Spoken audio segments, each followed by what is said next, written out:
All right, everybody. So what we have here, because I told someone the other day I would post it. Everybody is way more interested in my Hemi videos than my LS videos, which I guess is good because I do significantly more Hemis now than LSs, and LSs have been pretty cut and dry. So the Hemis have been a lot more difficult for people to tune. So here we go. This is a Challenger that, if you look up here, made 429 wheel horsepower and 452 foot-pounds of torque on my Mustang dyno. What the hell was my dyno? I think it was a Mustang, so I made it on my Mustang dyno. Okay. With that being said, the car was on 93 for this, and the knock sensors are shut off for the dyno run. You absolutely do not modify or shut off knock sensors unless you have fuel that can overcome whatever type of heat, cylinder pressure, whatever. So right now, knock sensors are set to stock settings in here. They probably could be adjusted a little bit higher, but 6.4 is a super dangerous motor to have hot cylinder temps on, so I digress. We keep it where it's at. All right, so we gave him a little bit of a lopey idle. We just increased this, make it a little bit more aggressive sounding. That's how you get the ghost cam.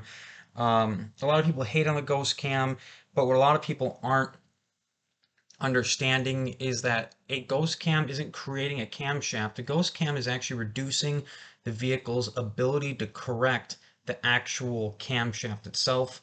So by making these numbers farther and farther apart, the car swings farther on timing, which makes the idle less smooth. All right, electronic throttle. Um, this is the small change that was made. Now, if you guys watch the cam video for this, I would watch the video where it's talking about the cam settings, and I would copy the cam settings that I used here to help the car from being touchy. These 8-speed cars are super freaking touchy. I don't really know if we made any changes here. We did make a change here. Um, you can see we went clearly the opposite direction. Now these tables need to be opposite of each other. I've mentioned it before. So 241, 241, it's all 241. That's what they need to add up to when you add them together.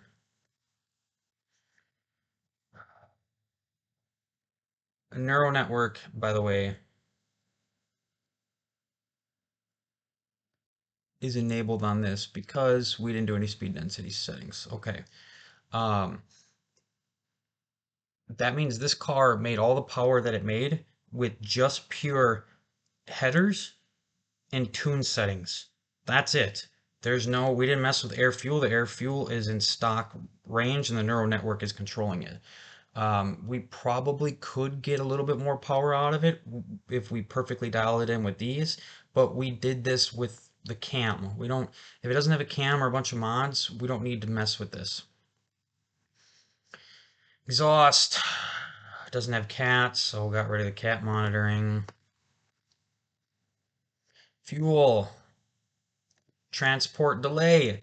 He's got long tube headers, so we had to put a delay on here. We increased it by probably 5%. He doesn't have any codes for oxygen sensor temp and the air fuel is reading correctly, all because of this. Power enrichment. Here's my settings for this. You can see we're not fully ramped up for fuel. It didn't need it. And this is what the car liked on the dyno. This is where we made the most power. Some of this stuff almost nobody can explain how to do it. I think I have a video a long time ago explaining how the fuel to air ratio works, which is on Hemi stuff. So normal cars are air to fuel. So if you don't know this, you should look up fuel to air Hemi and read up on it because it's just an ass backwards equation. FA enrichment set to 0 on the cats. The cutoff gets changed Went from 6,600 to 7. And then we left neutral not as high. Went to 6 grand in neutral. No reason to rev the piss out of it to 7 grand when you're sitting in a parking lot. Obviously shut off the DOD because it's an 8-speed car. We've not messed with the flex fuel settings. I haven't really tried it on these. I'm sure I could get it to work on these, but I actually have full flex fuel working on the TRX. I was the first person to do it. I don't even know if the other two companies that were working on it were able to get it to work properly, but I got it to work properly on my TRX. So if you have a TRX and you want flex fuel to work, hit me up. We can do the tuning. Um, Spark Advance. These numbers, 93 only. Do not use these numbers unless you got 93 fueling. If you're running 91, you need to take this and do this. These are a lot safer for 91. You don't want to put a new motor in your car. So the other numbers, save that for 93 octane, especially if you're messing with the knock sensor settings. 6.4 doesn't need 19 degrees up top unless you got a really quality fuel to take care of it. Now, obviously, you can pause and and copy whatever you need to copy here, or you can message me and you can buy this file and I will send you this file. But you can see here how much different it is stock versus tuned. Do not run these numbers unless you have a high-end fuel. Literally take all of this crap, half, at least half, no more. No reason for a 6.4 to go higher than this unless you're pumping really good fuel. The knock sensors aren't changed. It looks like they're changed, but they're not. They're the same. So I did not change them on this. They're left for factory. I have videos on how to adjust this to get rid of false knock. Don't need to mess with any of this. Torque management, this is up to you how you want to do it. You can, most of these torque limits per gear, this is all not messed with because it wasn't needed to get messed with. You can obviously increase this right here. Damn it. But these are my settings here that we use on this specific car. Max flywheel torque, you can just max this table out. Max this table out. Clearly max this table out.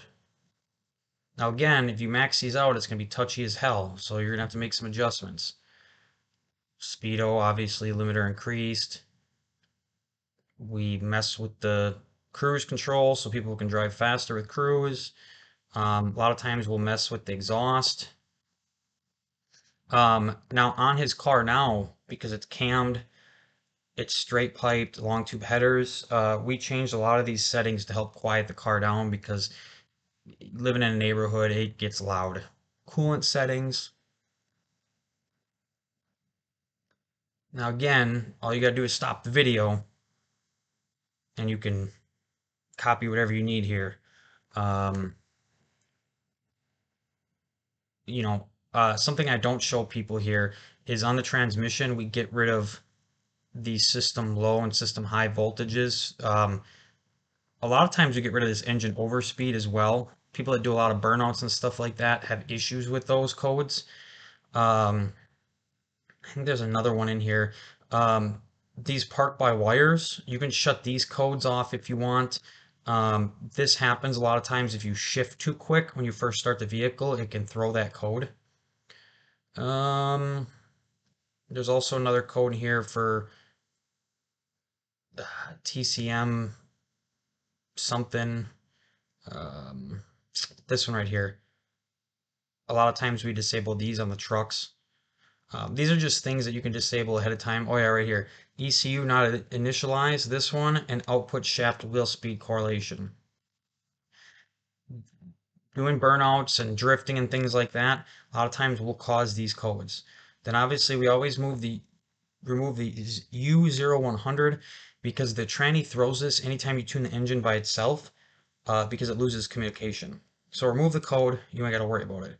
Remove implausible data coming from the ECM, PCM. Um, you can remove all the implausible data from any of this crap. This stuff just basically is like, hey, torque on the engine, torque on the transmission aren't matching, causes an error. Clearly, we didn't remove all of that except for this one, um, because we don't really have issues with it as long as you stay away from this right here. So you see how this is changed on mine? If you change this, it will throw code and you will have to disable that code. Um, that's just how that works. So, but again, this is 6.4 Challenger 392 car. It has a shaker hood and has long tube headers, 429 horsepower, 452 foot-pounds of torque. Typically, without the headers and just the tuning, you might see somewhere around 400 to 410 horsepower and maybe 420 to 430, 440 torque, which again, on a car that makes 480 horsepower on the crank, let's see here, and let's just say a 17% reduction rate, 81 horse, so on a dyno, stock. Now it's not going to stock, it should put down high 300s or even 400. The problem is because of the torque management system, the car will never put down what it's supposed to. And that's why these dynos, like my TRX, 707 horse, right? It put down 560 wheel horsepower. So with all the stock systems on, tuning and cold air intake only got us 130 wheel horsepower. Now, in reality, that wasn't all tuning. That was mainly torque management that was restricting the shit out of the vehicle. All said and done, when I got rid of my TRX, it was 800 wheel horsepower. It had barely any mods. So keep all that in mind that a lot of times this power that we're getting from tuning, we're not really unlocking hidden power. We're unlocking the power that the factory restricted us on so we don't blow our shit up. The only power that you're actually gaining is between the power enrichment for the fuel and the increase in spark. If you don't increase the fuel or spark and you go through and do all these other settings I did, I guarantee before and after on the dyno will be a huge jump. And then from there with the spark and fuel, you're looking at anywhere from 15 to 30 horsepower, depending on the motor, depending on the day. So this, if you got a 6.4 car, this is the perfect thing to go off of. Just cut the timing in half just to be safe. You like to go rowdy, you can go full timing, but that's on you if you blow your shit up if you get a bad batch of fuel.